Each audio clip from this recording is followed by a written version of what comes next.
Welcome, dear viewers. Dr.Vijay's lectures on accounting, lecture number 12, Systems of Accounting. In this lecture, we are studying about systems of accounting and meaning of some terms and concepts, which is very important for the study of final accounts and balance sheet. Please hear this lecture carefully till the end and read the slides 2-3 times so that you can get clear meaning of the various terms and concepts given here. That will help the study of final accounts and balance sheet very easy. Let us go to slide 2, accounting period concept. Account books are closed periodically for the purpose of finding out profit or loss. The duration of time at the end of which it is closed is known as accounting period. Normally, it is closed at the end of the 12th month. Accounts are closed at the end of every calendar year or financial year of the government or any other period of 1 year. At the end of the accounting year, all the steps for finalization of accounts are undergone and a final account, that is income statement, and balance sheet, that is position statement, are prepared. Matching concept. The profit or loss of a firm for an accounting period is calculated through making a match of A. Incomes and gains of revenue nature of the firm for the accounting period, and B. Expenditures and loss of revenue nature for the same period. In the final account, normally, all the incomes and gains for the period are shown on the credit side and all the expenditures and losses for the period in the debit side. Profit or loss for the period is the difference between the sums of A and B stated above. A greater than B, incomes greater than expenditures and losses, equals profit. And A less than B, incomes and gains lower than expenditures and losses, equals loss.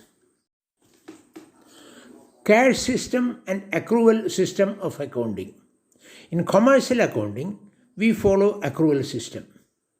In accrual system, an income is considered as earned as and when it falls due. In cash system, an income is considered as earned only when it is actually realized. All sales, whether cash or credit, we do record in sales account and is treated as income earned for the purpose of calculating profit. In strict sense, the sales for cash and the credit sales of which the amount due is collected is actually earned. Where cash system of accounting is followed, only the sale proceeds which is actually collected is considered for the purpose of calculating profit. Purchases for which payment is actually done can only be considered as expenditure in such case.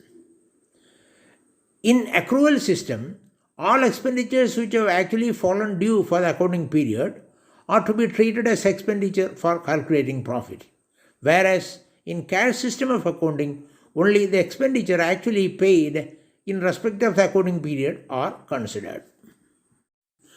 Materiality concept. We have seen that where an item of capital nature is treated as of revenue nature, or where an item of revenue nature is treated as of capital nature, it is an error of principle.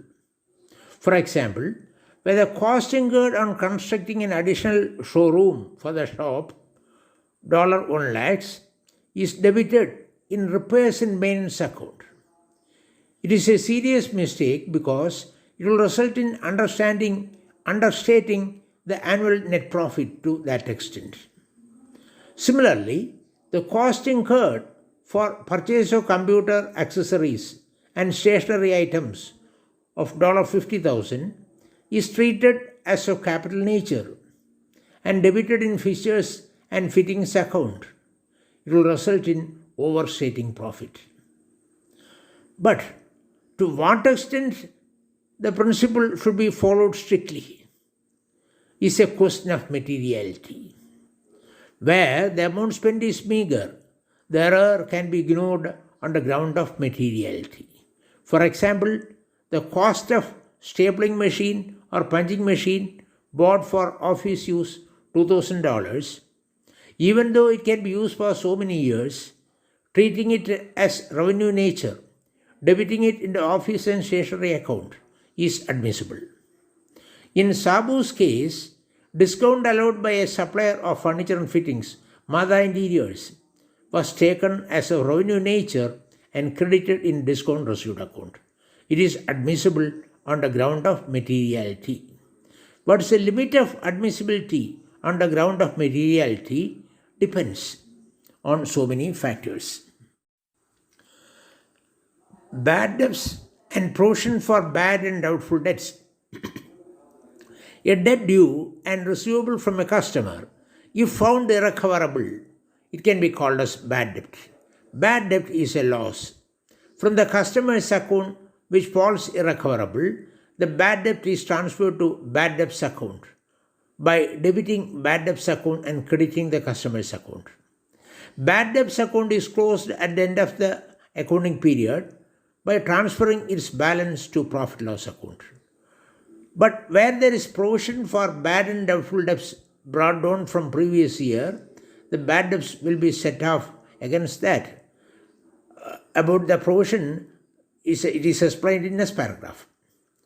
Where the recovery of some debt is found doubtful, it is doubtful debt. In a trading firm, out of the amount due from customers, if any portion is found doubtful, a provision will be made out of the profits for the period to cover the loss by debiting profit loss account and crediting provision for doubtful debts account. Such provision is brought forward to the books of the subsequent period so that the bad debts, when it actually occurs, can be set off from the provision, and charging the such bad debts of the previous year against the profits of the current year can be avoided. Bad debts of an accounting period are closed by transferring to provision for doubtful debts account if there is any such provision made during the previous period. Provision for doubtful debts account in such case will be showing an opening balance, a credit balance. Workings are shown in next lecture. There will be a policy decision of management as to how much provision to be created for doubtful debts. It is usually stated as a percentage of the aggregate of net realizable amount from the customers. Say 5%. It depends on the nature of the business activity and the previous experience in collection of receivables. In highly risky businesses, it may even go up to 10%. Discounts allowed and provision for discount allowed. In the same way as for doubtful debts, provision can also be made for recovering the loss due to discount allowed to customers. Where there is provision for discount brought down from the previous period, the discount allowed during the current period will be adjusted against that instead of charging it against the current period profit. Workings in next lecture. Depreciation. Fixed assets like furniture and fittings, plant and machinery or motor vehicles, etc. are subject to depreciation value through old age, wear and tear, and obsolescence. In the account book, assets acquired are shown originally at the cost of purchase. Its value is brought down every year for depreciation by crediting the asset account and debiting the depreciation account. Depreciation account is closed at the end of the year by transferring to profit loss account. The rate at which depreciation is to be written off each year for each kind of asset varies and depends on the rates fixed for taxation purposes and a standard set by Accounting Standards Authority. Different modes of writing of depreciation is followed for assets as fixed installment method, reducing installment method or return to value method, revaluation method, annuity method, fund method, etc. Going concern concept. Accounts representing fixed assets are shown in the books at their costless depreciation to the date of closing the books. Different methods of writing off depreciation as fixed installment method, reducing installment method, revaluation method, depreciation fund method, annuity method, etc. are followed for different types of assets depending on their nature, expected period of life, cost of replacement, etc. As a result, the value of the asset shown at the books may not have any match with the replacement price or realizable price of the asset. But the accountant has to keep up consistency in maintaining records and cannot manipulate the value of assets in the books for rises or falls in the price of assets in the market or replacement costs. So, the assets are valued in the books at costless depreciation, considering it as a going concern which is not going to wind up tomorrow. Convention of consistency.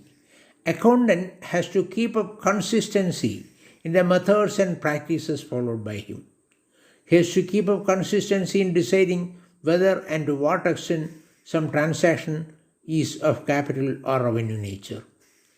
Assets should be depreciated year after year at the same rate and under the same method unless there is policy change and direction from top management.